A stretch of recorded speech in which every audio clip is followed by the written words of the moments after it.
Veneers are restorations that cover the front surface of a tooth. While they can improve function, most of the time veneers are used to improve the appearance of a patient's smile, whether a tooth is misshapen, chipped, discolored, or rotated. Veneers can be made of ceramic or composite material and typically require multiple appointments to complete. At your first visit, your doctor will take an impression of your teeth, which will be sent to a dental laboratory to expertly sculpt an idealized model of your mouth.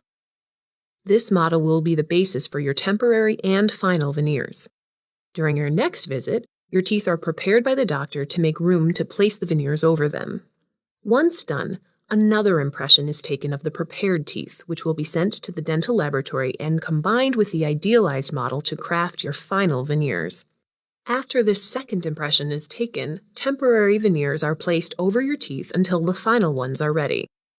At a subsequent visit, your doctor will remove the temporary veneers and bond the final versions into place. Now your teeth are restored to optimal shape and function, and your smile will be greatly improved.